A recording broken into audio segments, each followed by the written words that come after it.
Marcello would submit something in the operating budget.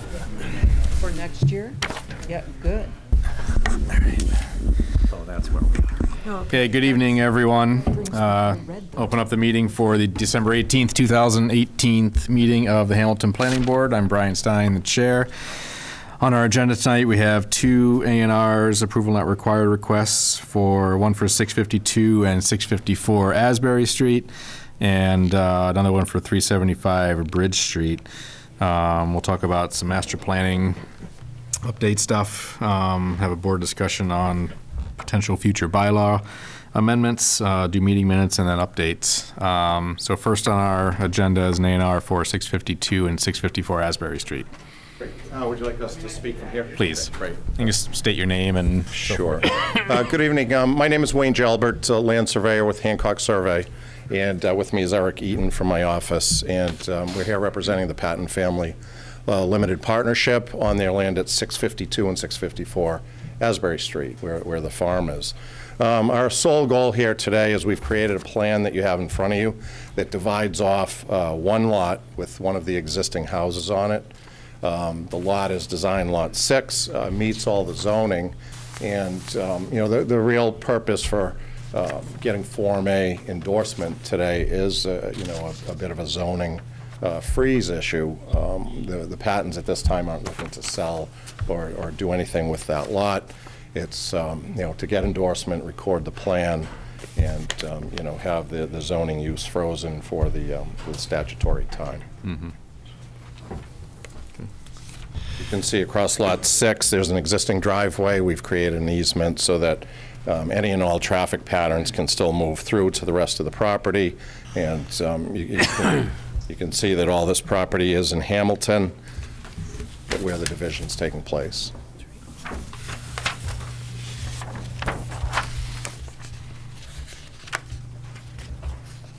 I can open it up to questions. The presentation, like, somewhat straightforward. All right. Any questions from the board?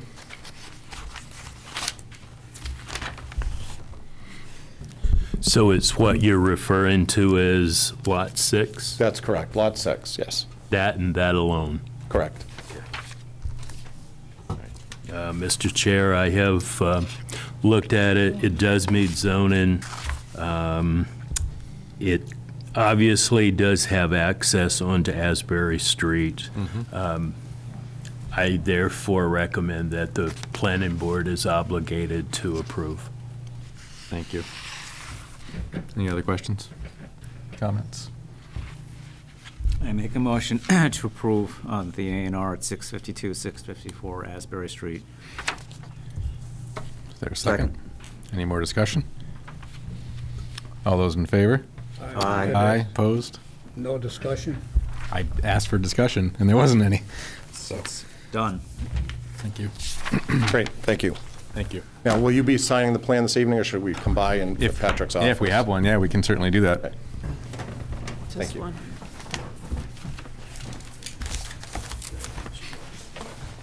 Do you have I do. I have a magic one?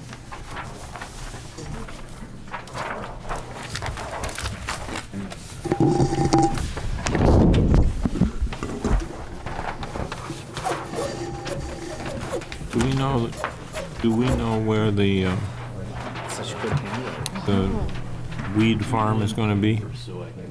Exactly on this plan? No, I mean, it's We vote on something, there's no discussion. Is it that small? pretty good size area. Do that with my pen? Not going I didn't hear into him. Topsfield at all? I guess it's my fault. Yeah. I only asked them.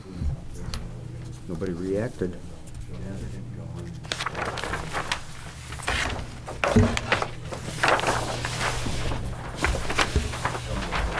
Patrick. Who is? That's the That's it, right there, parcel, Zone 6? the Lot 6. Right, this is the other one. I was trying to figure out how the road went.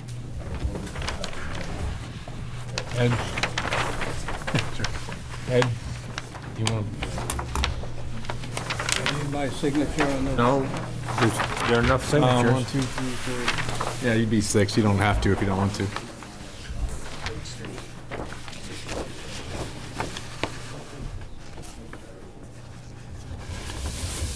Got your other stamp. We don't need his?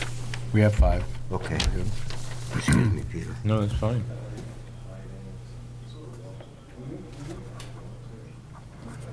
Someone who, the signature, that you can read. I say, you and I are the only people that have signatures that people can read. Yeah, I know. Well, Janelle is. I can read Janelle's. Because that's the way I knew you were. 67 acres. You know the guy named Cummings that has Cummings Properties? Yeah, He says that if he can't read your signature and figure out who you are, understand who you are, Yeah. he won't accept the memo. You know who I mean, don't you? yeah. Conservation. Have you ever met him, Brian? No. He's a curmudgeon. What is that? Before we do the next A&R, I'm going to have Tom Ford come up. We just have a plan to sign that we approved a few weeks ago. So, Tom. Is it transaction night? Yeah, basically.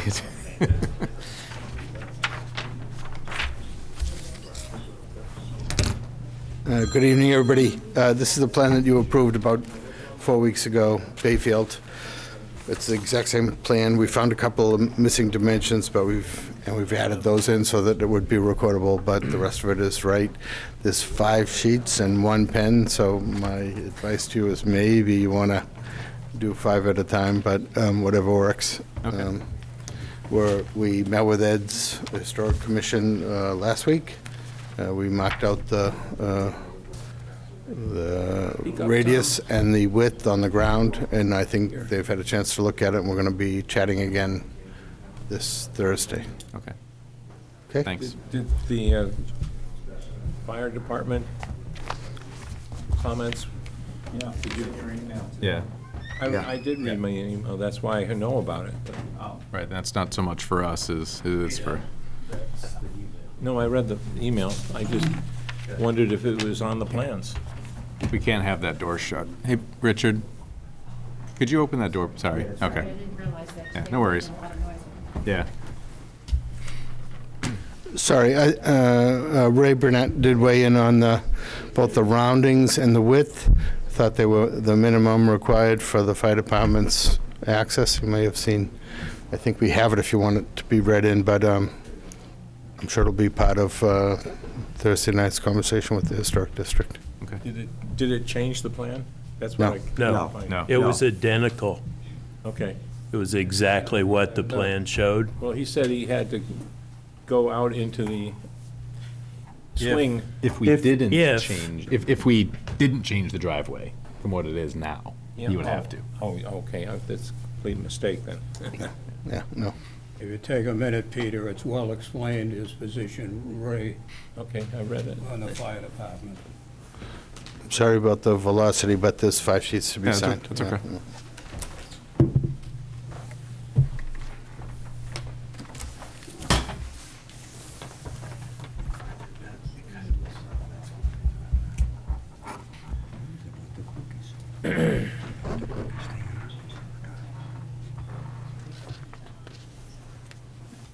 I was just do them all. We'll do 5 and yeah.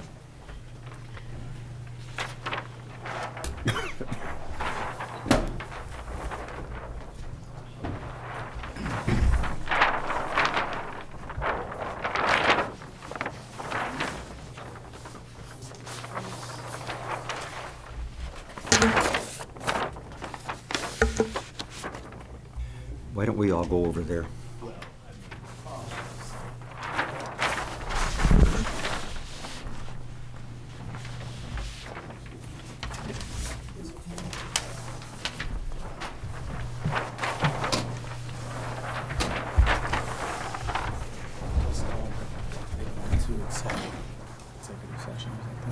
Yeah, they're not doing it. I'm just not because right now I'm started before us, so I can't really get that well.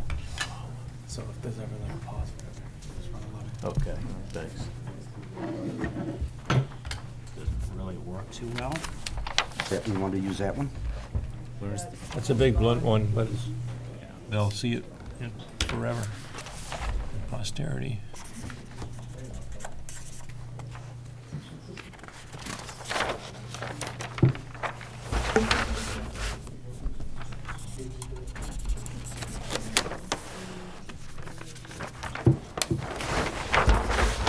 Top left.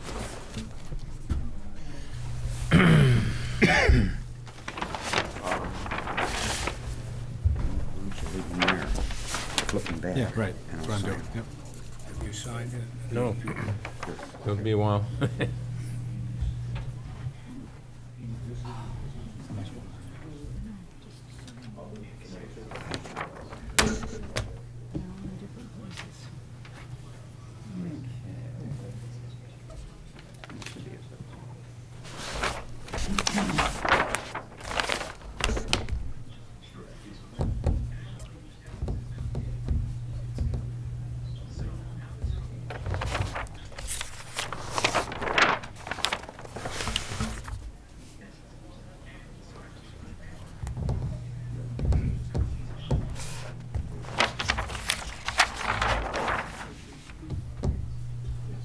You want to switch places?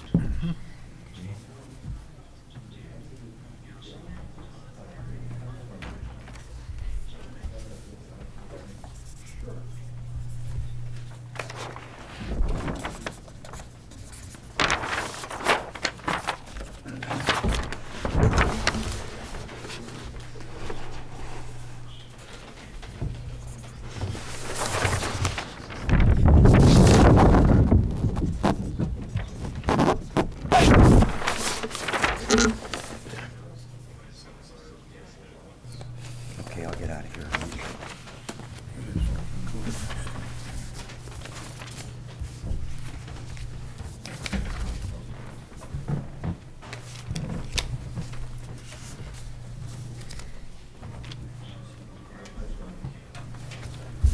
It's good. Super.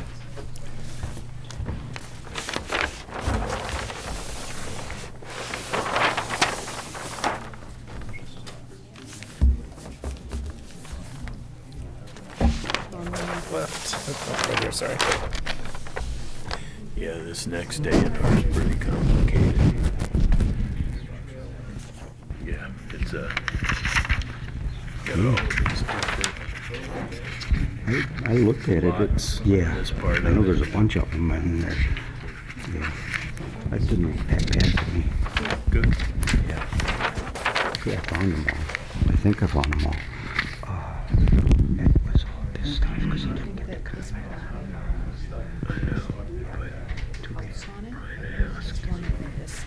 Did you hear him? Brian asked, and then I finally said something, and that was it. He didn't take it, but yeah. Come on. Did you lose? Well, this one showed you it was. I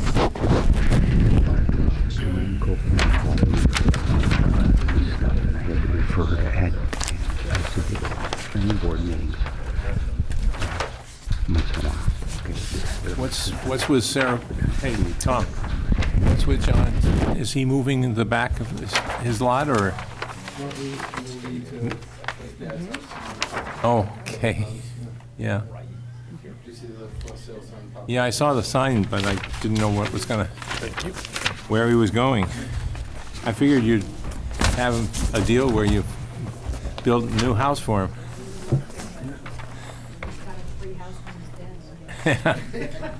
Compete with that pricing. True enough. Who's that? Which one is it? That's even Sarah Freeling. Oh, okay, yeah. I didn't know I've gone there that much. Right. Thanks, Tom. Okay. Next up, A&R for 375 Bridge Street.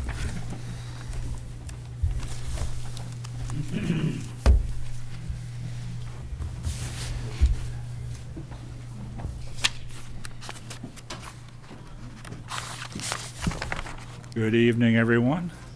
You should have two drawings, I suspect. Yep. Yes. Phil Pattison with Hancock. And I'm representing the Gardners, who are looking to create a 4-lot A&R on Bridge Street. There's currently 78 acres of property out there, and we did a conservation restriction area plan about 4 years ago that the board would not have seen. The idea of the master plan here was to actually give everyone an overview of the property itself. Conservation restrictions out back here. And at that time, when we did the conservation restriction, we actually created a couple of building envelopes, 3 to be exact. 2 of them have generally stayed the same, but what we did with the building envelope that was going to encompass the main house out on Bridge Street was to create 2 lots, and the purpose of that really was to eliminate the potential of a shared driveway. Originally, there was discussion of there's an existing driveway that comes into the main house in the back, but it just didn't seem practical to create a lot here with a shared driveway in your side yard. And so what we did was we looked at a reduced frontage lot here with the necessary area. And we actually went out and kind of, we mapped a driveway that would be practical there, that wouldn't encumber the property itself, destroy the property, and destroy trees. Who holds the CR? The Greenbelt. Okay. And we, part of the process here, we did have to approach the Greenbelt for consent. We did a small, I guess for lack of a better word, a borrowing of the conservation restriction in the back to meet the area requirements to lot 2, main house frontage, increased area. And we did get their consent in November to do this. The other, this particular property is in the groundwater protection overlay district, which triggered larger lot requirements, which we've met. And I don't, Patrick, did they get a copy of the? Yes. Yeah, okay, so I tried to explain how we arrived at the lot areas and the reason for the design of Lot 2 and the what triggered the overall lot area based on the overlay district.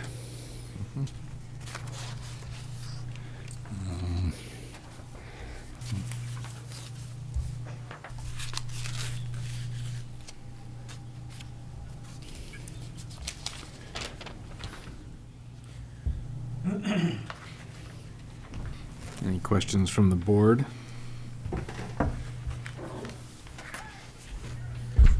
I do have a question, Phil, regarding Lot 2. It's our preference to try to make sure that frontages are appropriate, and Lot 2 only has 53 feet there. Is that correct? Correct. That would be the reduced frontage. Okay. So one of the important things about A&Rs, and you'll see board, is that this is not a consent of zoning compliance, but that with a pre-existing house should be appropriate, correct? Phil, you've been a surveyor a long time, right? Again, we initially looked at the shared driveway, and the thought in our mind was that we'd serve the property better by having its own driveway off of Bridge Street. And so we looked at the reduced frontage as an option to be less impactful and restore the value of the property itself as well. And as I say, if the if it wasn't practical to put a driveway there from in terms of the grading or ledge or wetlands, I don't think we would have considered it, but we actually went out, we kind of outlined where a driveway could come in without being impactful to the overall property. You know, that's what you see represented here. Thank you. So you're just more concerned about access in that 50 feet, more or less, right?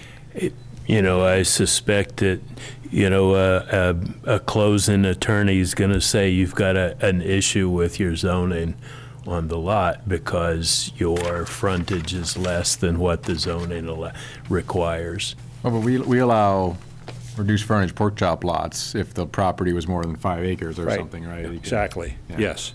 So. That's part of your special regulation on the, Right, and this is 4.8. yeah, it Well, right, meets- no further it meets subdivision, the, right. it meets the requirement for the area. Okay, great. So this is going to be considered a pork chop lot. Yep. Okay.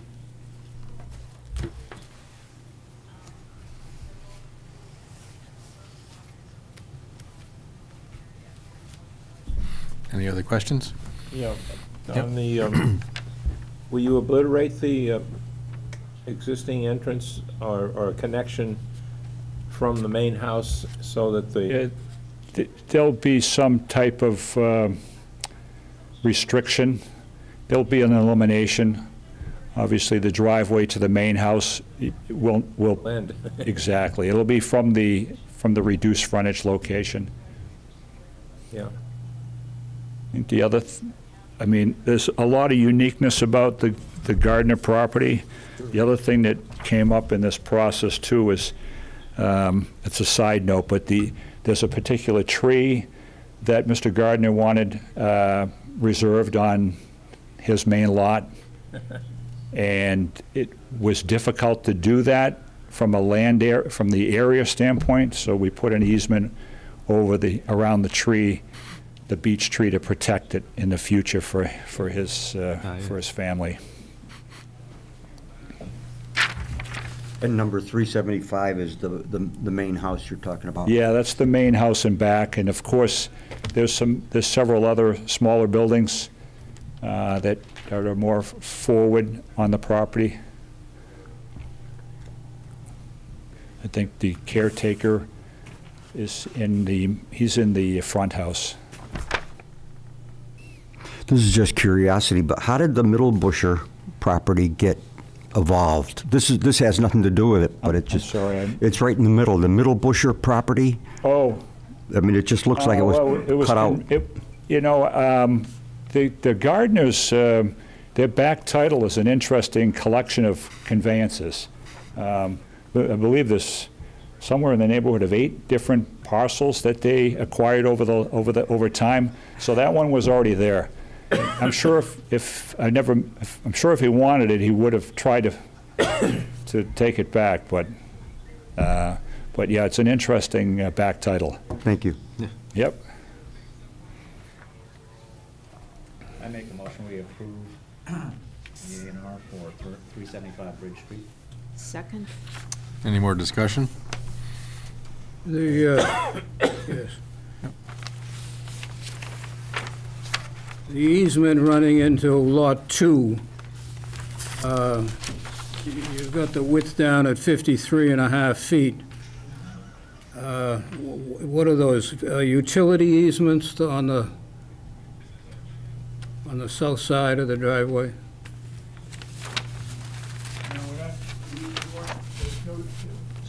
Basically, we're showing you the intended location of the proposed roadway. That's the 3 lines. Yeah. It's 2 essentially lines. Right, 2 the lines. 2 lines. 2 lines, okay. Right. Yeah. Yeah. Yeah, there's, Yeah, it says proposed driveway. we haven't gotten into any kind of discussion on utilities as well on the plan. Did I answer your question, or? The intent was just to show the driveway. I'm sorry. The intent of the 2 lines was just to show where the proposed driveway is going to go. And if I could, you know, again, it was a thought, the driveway was thought out in the field to protect the integrity of the property. Yeah. I'm not understanding the conservation areas A and B. I can see A Well, down the road. originally, it was one conservation restriction area. When we approached the Greenbelt about the borrowing of the area, it was, they requested the A and B, the B being the smaller triangle and A being the remainder of the conservation restriction. Okay. DCB. I see it now. Okay. Yes. Any more discussion? All those in favor? Aye. Aye. Opposed? Unanimous? Okay. Thank you. We can, if we have a plan, we can, yeah, sign it. So. A better pen. Yep. Here, we have this one.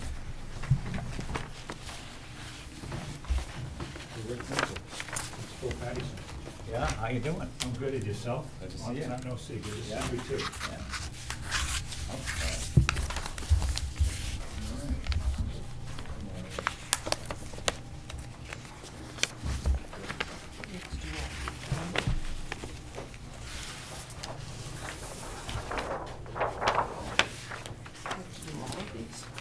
Just one paper one. Probably just one paper and this one I think is fine.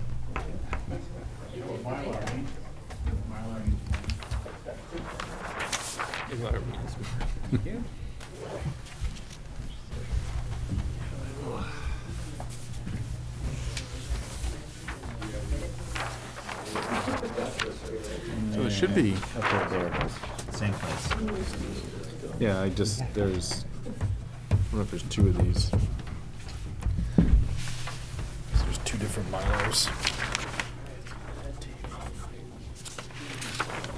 I think there's another, a second sheet to it. Right, go home and watch us. Yeah. To the paper one? Yeah.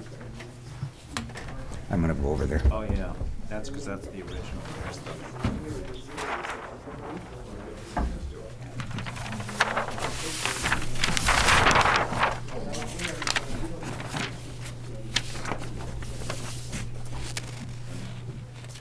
I'm coming behind you. Okay. I never expected to see the gardens.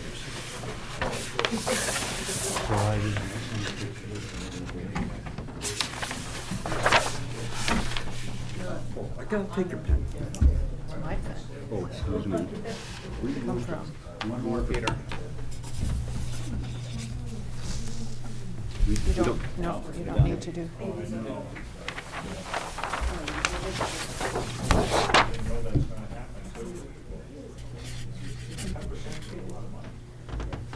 Thank you. Excuse me. Thank you.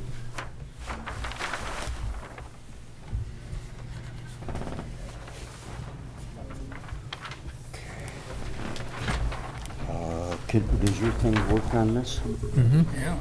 Okay. You signed it, didn't you? Whose is this?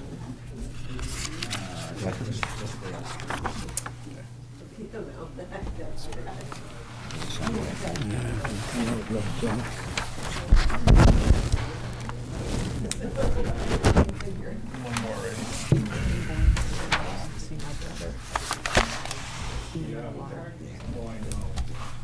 Short.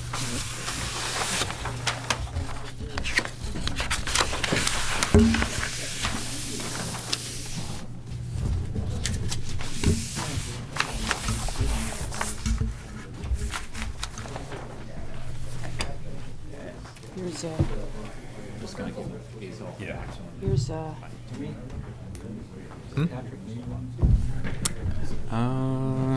you need a paper, the paper copy? You may take one. I don't know.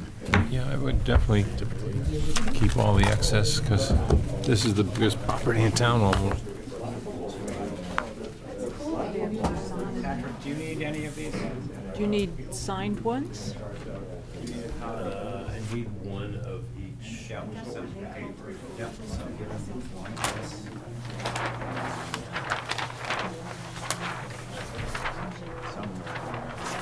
That was that one. Oh, yeah, right there. And we have to sign these too?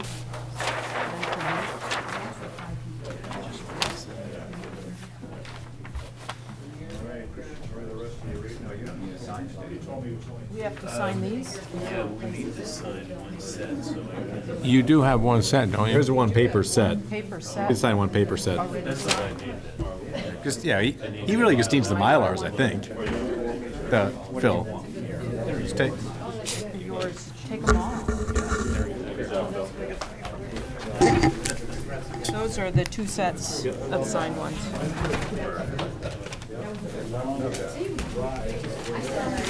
here's a rubber band if you want.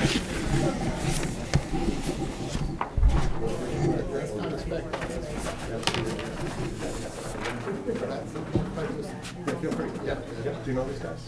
Thank you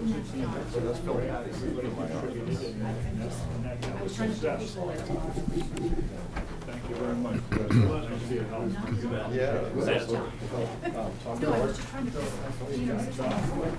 I've heard about you. Oh, no? I have.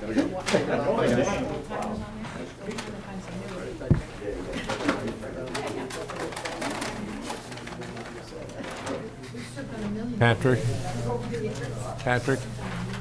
If you have an extra one, I'd be glad to take it home. I say, if you have an extra one and you're going to throw them out, I will take it home because I've tracked this property for 50 years. Huh? It's my Christmas gift to you. That'd be great.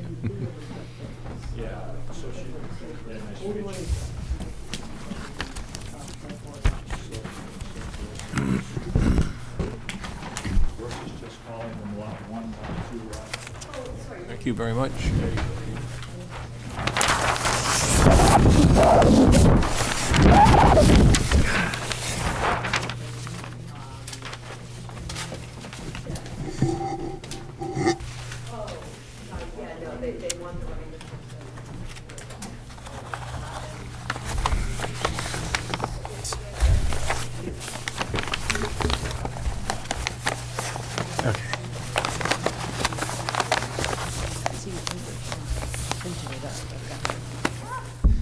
okay, now that we're done signing everything, we're on to master planning update.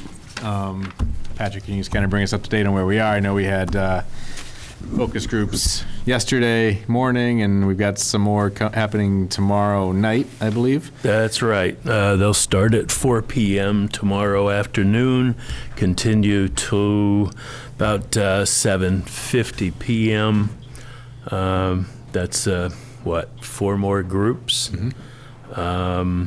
Let's see. We have received a draft report. I've sent that around. I know that Rick has some review comments on it. If others do too, please send those to me.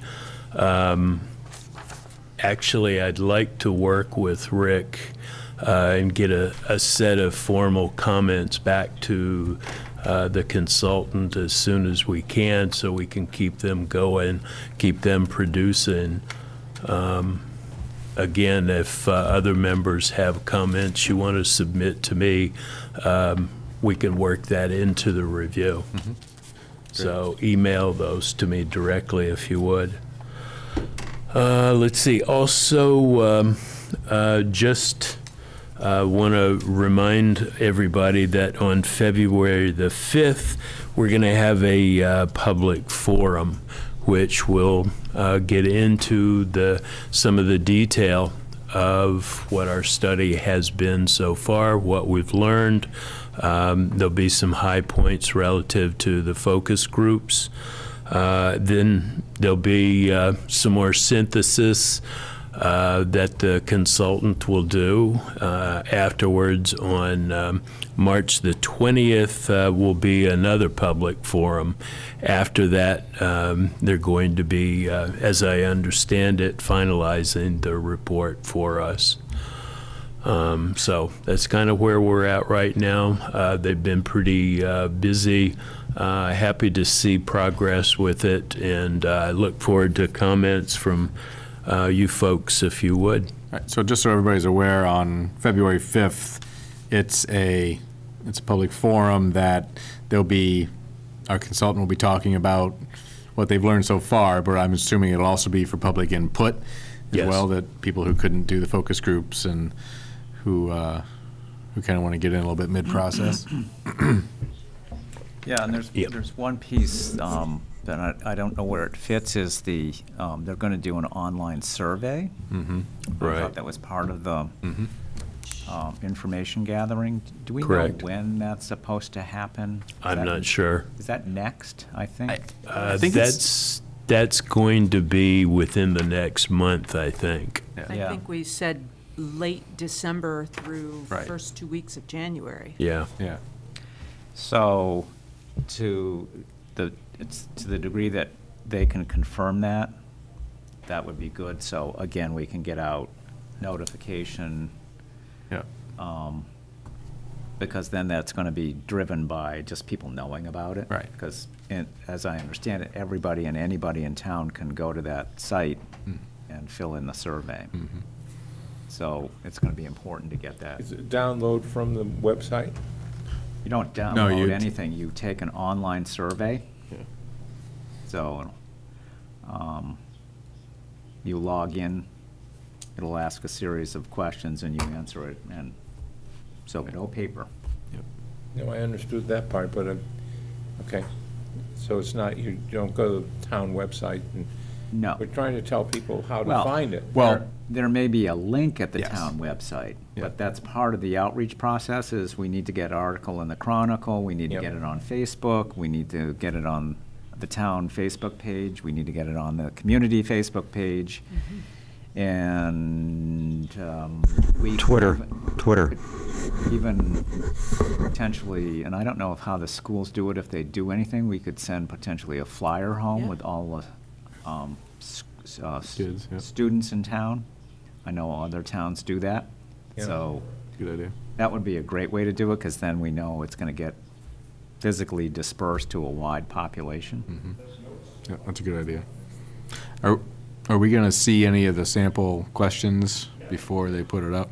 We should, yeah, absolutely. I'd like to. We would like it be consistent with what we've seen in the past, in the way of townwide surveys on. Well, I This is mean, just on this is housing. just on housing, yeah. But, yeah, no, I mean, it wouldn't be a bad idea to see some similar questions that we've had in the past, like on our past town-wide survey regarding housing, and have a few of those be the same, just to see how things, I mean, it's only a couple years old, but yeah. Yeah. Yeah, and I'm gathering that this is probably going to be more focused and on housing, because the other surveys that Sean did and then Mark did 14 years ago they made them up on their own. Right. So, and that doesn't mean I mean, that they're not good, but these probably, I hope, are formulated to help structure. I'm sure, yeah, I'm sure. And yeah, there weren't that many questions on housing specifically in Right. 2 years ago. Or the but- fiscal impact. Right. That's really what's important in this. Oh, absolutely. And that's one of my comments on the draft study they sent. That may not be a specific place to describe those impacts, but I think it could have more data on what's categorized. They reference it, but this should be a teaching document and an information document, and they have a link to HUD's website, which that link is to a dead page. And so I'd like to see more discussion of what, you can parse it out by reading it carefully, but it's not obvious to a casual reader. So maybe they need to do it in graph form or something, because they talk about affordability in the town. And using their definition, anybody under the median income in town is $114,000, and anybody at 80% of median income is considered low income, or is that the right term? Low income? Low to moderate income. moderate And income. 32% of residents are Right. So that's kind of like a very broad stroke. I mean, Yeah. I think if you ask a family of 4 who's making, 80%, which has got to be, what, 85, 87,000, that's a lot of money for many people, since the median income in the state is something like 40. So that most people wouldn't consider that low to moderate income. And the housing burden piece is also kind of like not clearly defined. It's like, so I'd like to get that more clearly, here's what, there are other gradations of low, moderate and low income. So people can, because that was the whole problem with that discussion is, people just were throwing labels around with no data and no reference point. So It was a median rather than a distribution of the different groups. income groups. Yeah. So That's what I thought. Well, it sort of did a distribution, but wasn't really graphically done that much. right, there's no graphic illustration that said, and maybe I just didn't read it correctly, but I'd like to see that, it says of the 30% that are housing cost burdened, what income groups do they fall into? Right.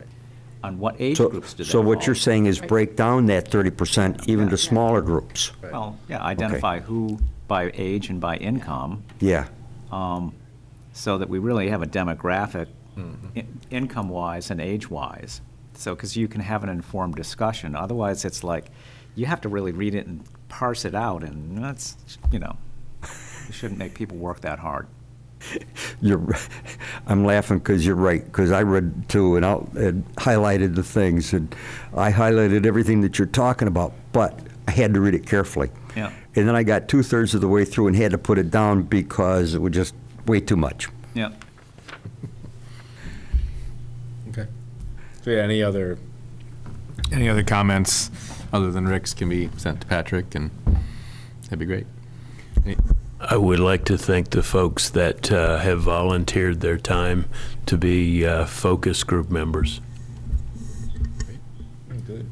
And we filled up all the spots, right? Yes. Yes. Yeah. Yeah. Darcy Dale was the last person to sign up Friday, and she said she called some people also. So, Great. Mrs. Ford, thank you. And Mr. And he called people? I don't know. You didn't. You called him. And it turns out we called some of the same people. It has to be said, I applaud your efforts in this regard, housing and reliving the Thank you. It's important. Patrick, did you get a lot of people from, you going down to COA, or I know you did last year, are you getting representatives of the people that frequent COA or the cross-sections that they're? We did get some folk from COA, yes. Yeah. Because we keep talking about low income or seniors, but we don't really have a good profile of them, what their needs are. Okay, great. Thank you, Patrick. Are we good there? Yeah. So board discussion about future potential zoning bylaw amendments. There's a couple of them we briefly, thank you, Tom, Heather. Briefly, last meeting touched on the pool placement issue. I think that's a very easy wordsmithing, I think, edit to the bylaw to limit where pools can go and not have them be in front yards. So that one's right. I mean, that's pretty straightforward, I think. We'll get to the inclusionary housing bylaw in a second. And one thing I was going to tell you today was on the signage bylaw. It'd be great to either have Bill Bowler come in and discuss it with us, because they're the ones that have the overview on it. So they know, I think, what at least some of the issues are and what they've seen in the past. And so either have him come in at some point in the new year, or get a memo from him on what they think needs to be addressed. Yep. So I think that'd be the easiest way to go about it, and hopefully we can do that before town meeting. And then the other one that we'll discuss tonight a little bit is the inclusionary housing bylaw. As we've discussed over the last few meetings, we, for various reasons, we need to update this portion of the bylaw to better represent the actual, costs of affordable housing units. Our figure right now was 146,000 per unit, which is quite low. About $100,000 low. That's about right, I think. So there's that figure or formula, and then also there might be other things we can change in this as well. I know we've gotten a little bit of literature from MAPC recently, and our consultant for the housing master plan update as well regarding this issue, and none of it, well, I honestly didn't go through the 176-page document that MAPC sent thoroughly, at least, and probably won't, to be honest. But Patrick and I were talking before the meeting. What are other towns doing around us? What's reasonable as a cost per unit? So I think I'd like to have a little bit of that discussion tonight, and also, again, have Patrick do a little bit of research and talk to a few other towns. I don't know, it's Ipswich, Manchester, Concord, towns like that are similar, that may have a more up-to-date inclusionary bylaw and figure for their affordable housing units. So Brian, are you thinking that we'll internally in-house make the recommendations to amend this bylaw based on a review of other communities? I think we can. I mean, again, we've gotten some feedback from others, MAPC and our consultant, but it'd be great if they could if they could tell us what other towns are doing that are up to date, or if we could just find out. I think this is a fairly straightforward process, and it should be. And again, there's got to be a figure that works, right? That isn't gonna completely keep developers out. We're not gonna say it's $500,000 a unit, right? No one's gonna do that. So it's got to be something that and it works both ways. It needs to have longevity so Right. that it deals with the increase of inflation and property prices. Could we ask MAPC to do it for us? They sent us Good cross-section database. They sent us something recently that Patrick forwarded around that was where we need to address the changes in the bylaw. That was fairly easy, but then they just sent kind of a study they had done. I forget when it was done, but it was it was recent. Yeah, 175-page document that still didn't. In my mind, we needed a paper clip, and we got a cell phone. We asked for some recommendations relative to fixing the two things that we consider to be problematic. I think dealing with affordable housing units within senior housing projects, I think we just we can maybe agree to discuss that. Maybe that's a basic elimination of the affordable units within those projects, unless the developer wants to do it. But that means that the DHCD policy is invoked, which means that there can be no age restrictions to the folks that are in the affordable units. Right. And I suspect that that's going to be something that most developers who want to do a senior project aren't going to want to do. Or they can do an affordable unit, but it doesn't count towards our 10%. Correct. Exactly. DHCD is really good at saying you can do all the affordables you want, but unless you do it our way, they're not going to be on the subsidized housing inventory.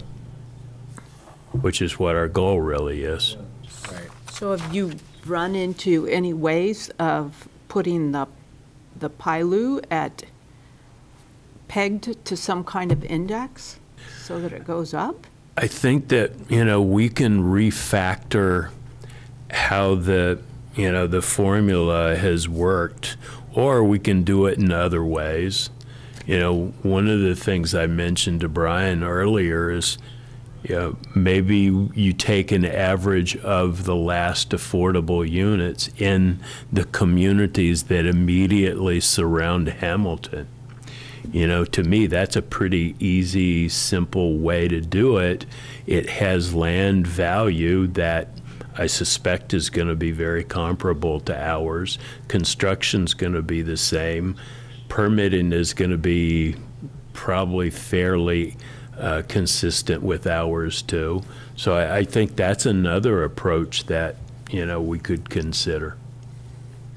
So you're talking actual sale price of a unit? Right. Actual real units in other communities around us, the most recent that have been provided within, projects that have taken place in places like Ipswich, Essex, Wenham, etc. Mm-hmm. To me, that has some real value in place. And then do you have to reassess every 5 years or something and look at a new set? You have to keep it fresh, and you'd want to drop the numbers off of the units unless they were. Yeah. Or you could do a percentage of median income published by HUD or, the state agency. Yeah. Times 3, because, they assume it's, 30% of your income maximum for housing. Right. So, something like that. Which is, that's how the old one was based, right? Yeah, that's what it was supposed to be, I thought. How often does HUD update its data? Every 10 years. That's kind of long. Yep. You could index that number to inflation too. Yep.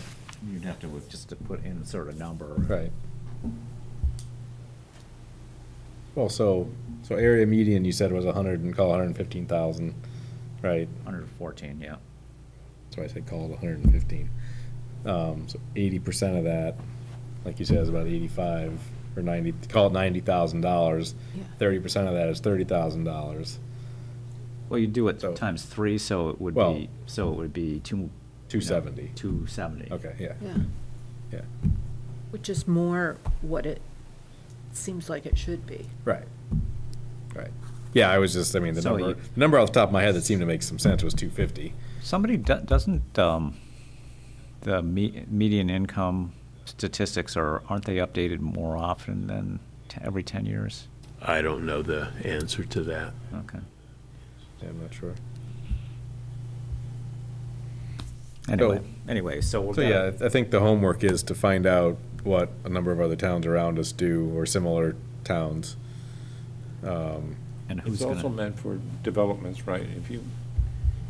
We only had it in senior housing, but we don't see subdivisions anymore that are that size. really big. Right. But, I don't know, someone told me there's gonna be one on Gardner Street. And I don't know if Patrick knows about that. Yeah, I haven't seen it. Well, I think it's a Mosley property. It's down there. But have to find out more. Okay. So we'll do that little bit of research, and we can talk about that a little bit more next time, hopefully. So, is that something you're doing, Patrick? Yeah, I'll do that. Okay. Thank you. What else? We don't have anything else on the micro wireless cellular, right, in terms No. of bylaw? Okay. We're waiting for them to come back. Well, that I meant more on a bylaw. Yeah. For us, so. Okay. One thing about that I think we may want to consider, The way that our language reads right now is that anytime there's an installation, even maintenance of changing out old equipment for new equipment, we've been pushing cell providers to get permitting for that too.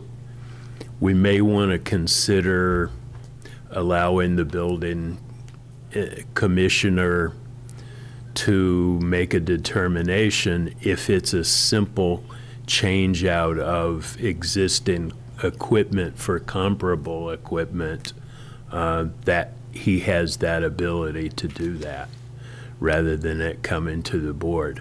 Or the board may want to continue to keep that.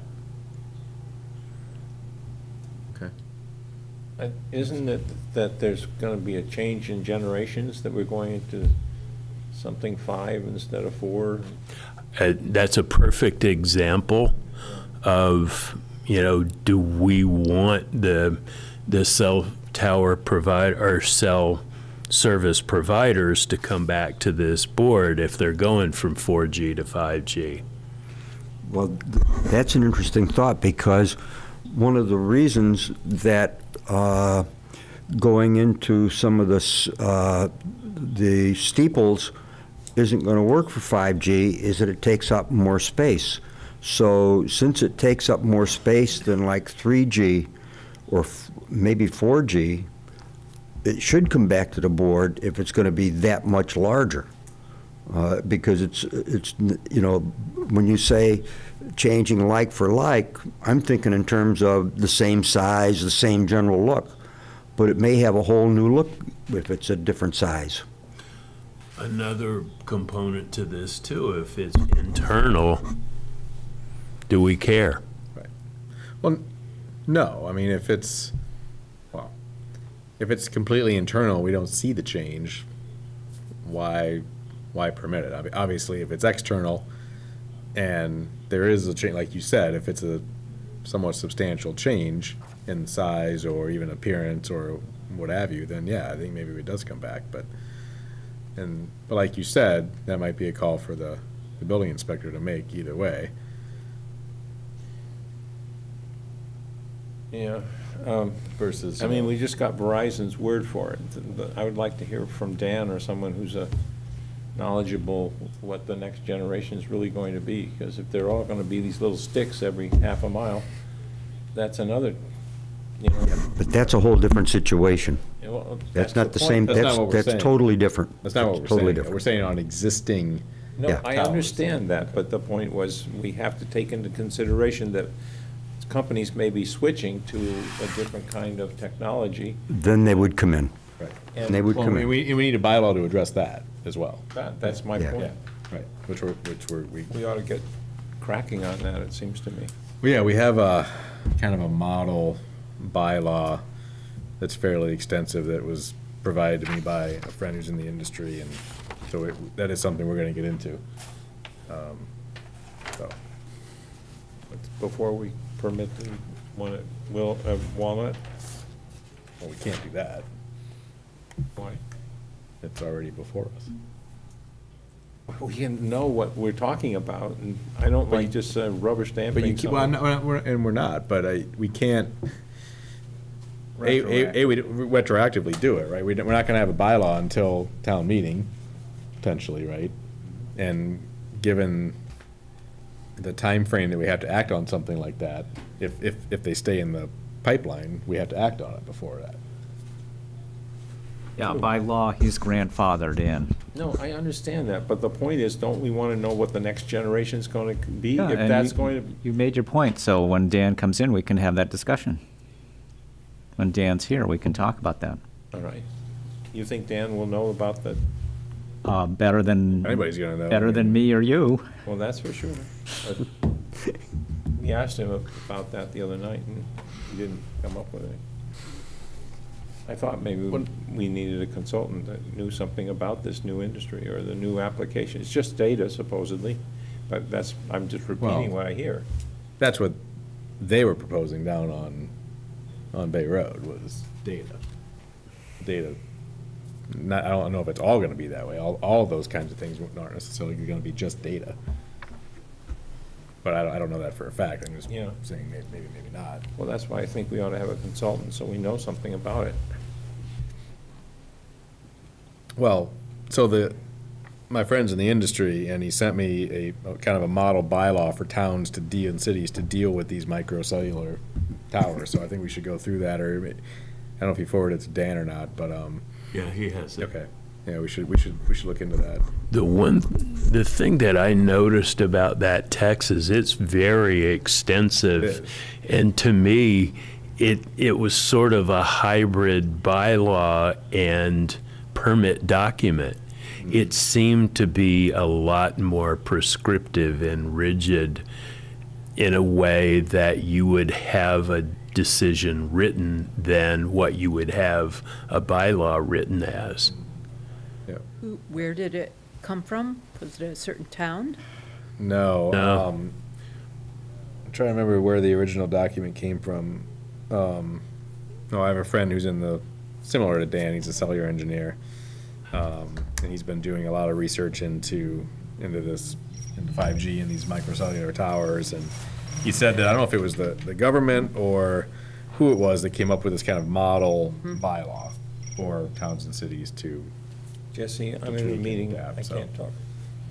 I'll call you back. I can Okay, find I'll out call you later. who did it.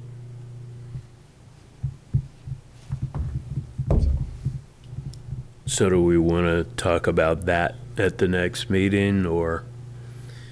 Yeah. Okay. Can you distribute your model? Is it worth reading, or? I think it's worth reading, yeah. Okay. Meeting minutes from December 4th. Everybody had a chance to review those?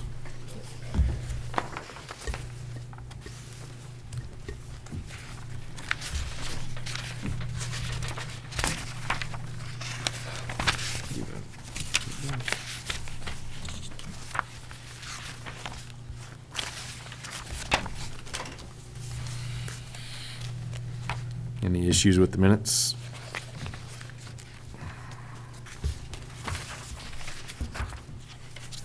Move the approval of minutes of December 4th. Second. Any more discussion?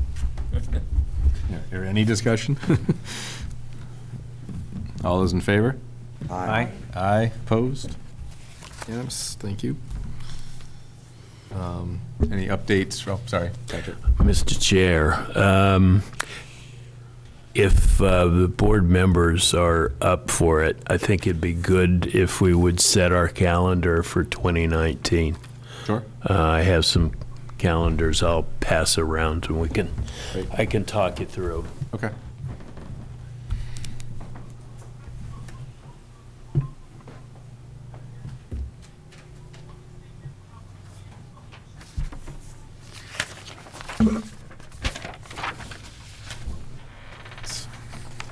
Thank you.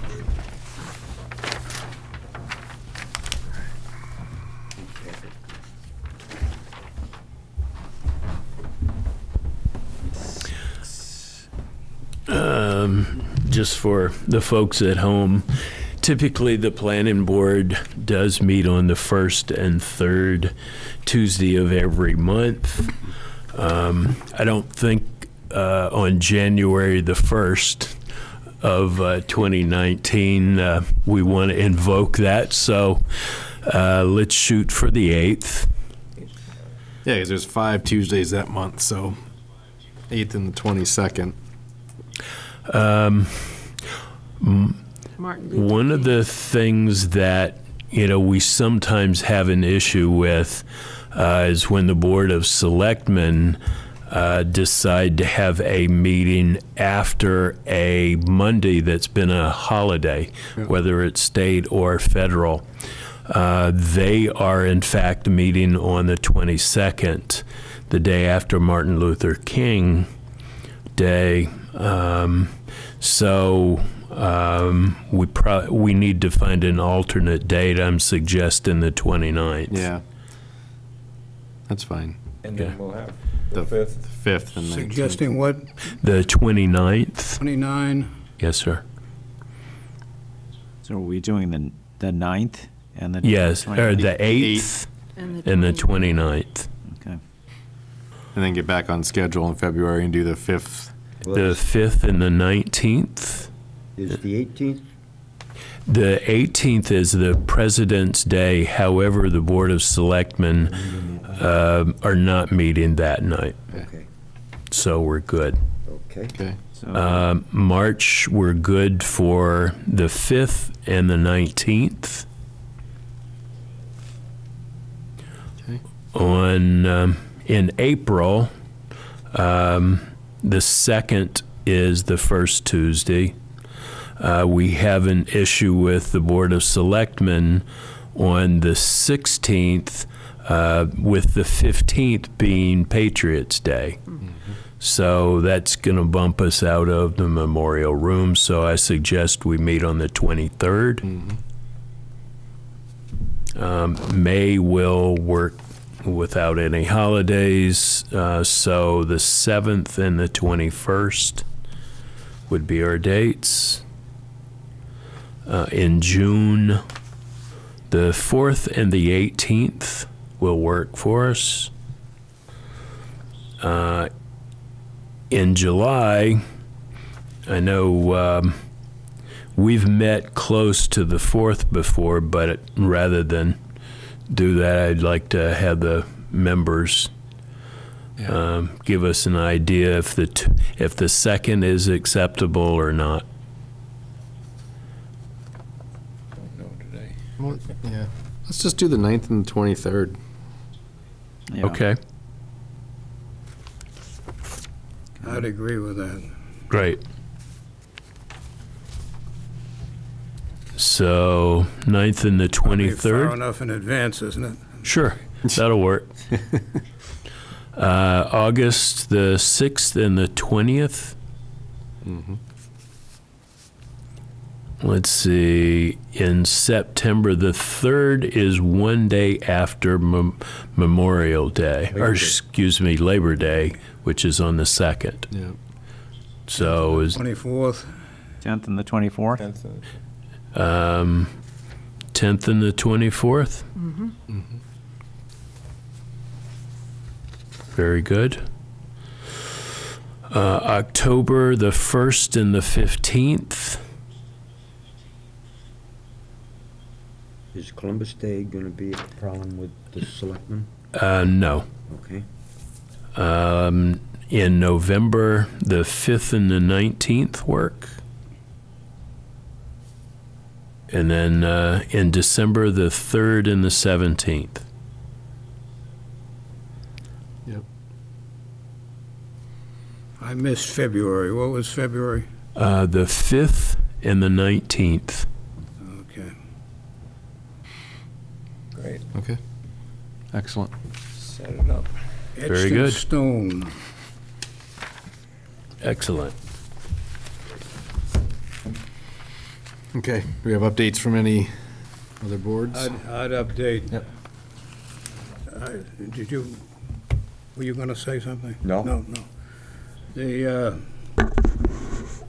process that we've been through with the historic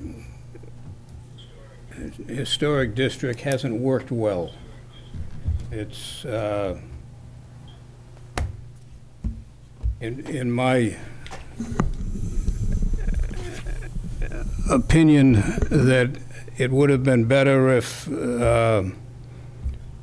Mr. Ford's development had come to the historic district first and then to the planning board, not to the planning board and then forcing us into a position where we had to call the historic district into in at a late date. So whatever the tickling process is, when a person makes an application to the town to do something in the historic district, it ought to be first on the agenda, not last on the agenda. Puts us in a position where Thursday night here, we're having the continuation of Mr. Ford's driveway,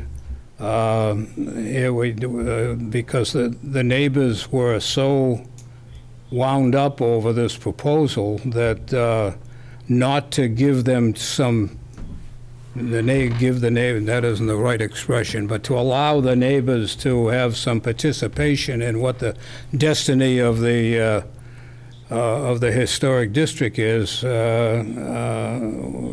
was a mistake to assume that there was nobody interested in it. Turned out it was hotly contested by the neighbors. How many?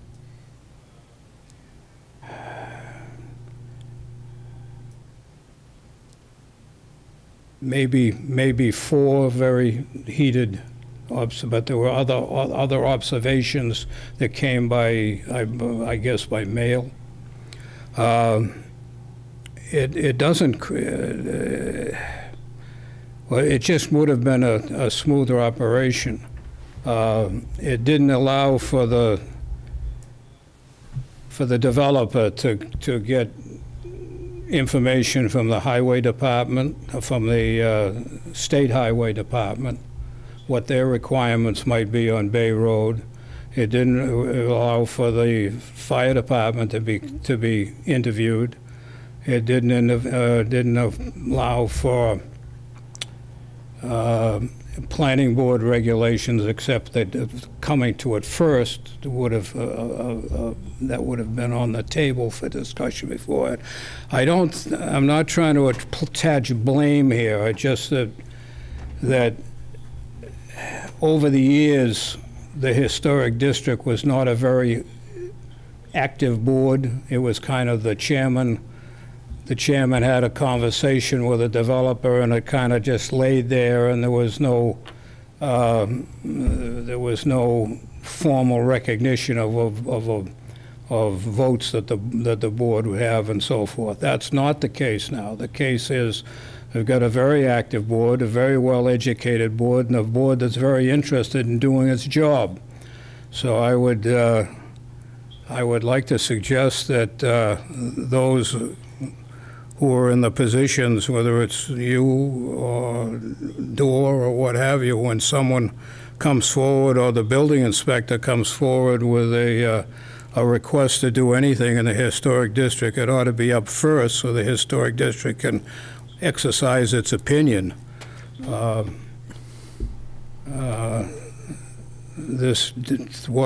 Mr. Ford has proposed, it's really quite simple. It's adding 3 feet to either side of the existing driveway, and instead of a hammerhead at the top of the driveway, the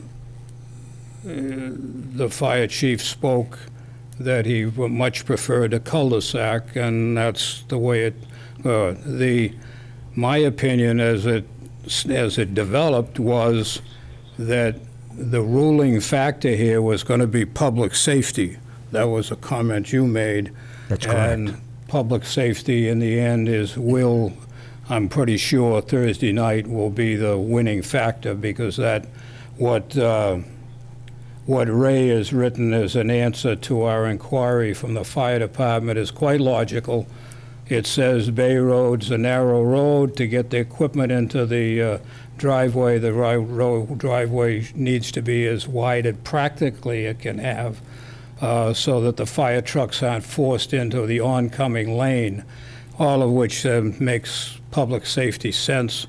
And the other arguments that went on over, I quoted you again, headlight shining into the neighborhood. It didn't seem like maybe it's not a big deal, but it becomes a bigger deal when you don't let the neighbors talk about it, so it's a sounding board for people to exercise their particular opinions. So well, I don't get what the problem is, because I understand what you're saying. I understand the words, but we discussed all that here, and people could have come in here and discussed it with us. And they did. And they did. So I don't quite get what the problem is. The town council put it in writing that we had to have, put it away, the way she wrote it is, there was no way that we could practically avoid having a public hearing. And having a public hearing, it became somewhat of a repeat of what happened here at the planning board. Yeah, yeah. Maybe we should. So I'm confused as, so why is it necessary to go to the Historic District Commission before the planning board? Yeah. I mean, because we had the same discussion, and actually a much more informed discussion about the entirety of the project and the zoning bylaws that ruled the project, so that, especially since you're here, you would have a much better overview of all the issues as they relate to the project. And so hopefully the members would have more data and information as to what the planning board had thought about and talked about, and the Gismondos were here and voiced their concerns. Their biggest concern was that it was going to be somehow connected to another road in the future, and there was going to be traffic going, a huge amount of traffic. From the standpoint of traffic, from the standpoint of public safety, you're quite, but the Historic District Commission goes into roofing materials, window manufacture, doorknobs. But there were no houses being proposed. Right, but there was no They're outside the district, the 2 new houses, right? There are The people. new houses will be outside the historic district. One will be, most likely. One. One? I thought both. But this didn't deal with the houses, right? I mean, yet. It dealt with the driveway and the It will. safety. Right, it was the driveway, right? It was the actual subdivision Conversion and of the it. expansion of the driveway, so. I think what happened was when it came through the town, no one knew that it had to go or potentially had to go to the historic district because it was a extension of a road, right? And Donna hadn't ruled on it at that point. It wasn't until we got into the process. Well, she was covering her backside. No, I get that, but it wasn't until after it was submitted to the planning board that came up. So, that's all, right? I mean. And as another complicating factor, we even checked with the state historic commission director, entire state, and he says so long as it's horizontal construction, basically ground level construction, he didn't deem it appropriate for local review. And the other thing I think is that I think the whole question of the historical district, and I don't mean to be inflammatory, but it's a little overdone. If the original owner were still alive from however many hundred, I'm being hypothetical now. I'm taking things to their logical extreme. If the original owner were still alive from all those 200 or 300 years ago, whenever that driveway was first put in, however many years ago, he may be wanting to do the same exact thing because he now has a vehicle which is larger than the original driveway accommodated, because technology changes. And the reality is driveways have to keep up with technology, not the other way around. So it's kind of a strange problem to me that historically people would want to keep it narrow because it was narrow once. It just doesn't make any sense. Did someone advocate that? Why do you even make that argument? Because the whole thing is ridiculous to me. Because that's why.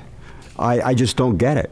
Well, if you're going to... It's been the developer the whole time. There were all those lots were no development behind the ones on the street. So Tom refurbished the house right on the street, and then he built the one in the back. And now it has to keep up with technology and reality.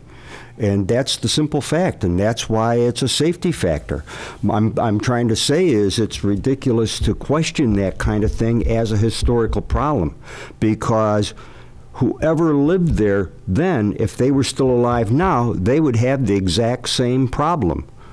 And I'm being farcical because it's ridiculous to me. I mean, it only came up because of Donna's opinion on it, basically. Yeah, Right. exactly. So, And two of us showed that that was a non-problem. And it's a non-problem, so let's drop it. Yeah, exactly. I agree. Thank you. So, yes, can we move on yes, we can, to an adjourn? unless there's any other updates. I make a motion, we adjourn. Second? All those in favor? Aye. Aye. Aye. It's the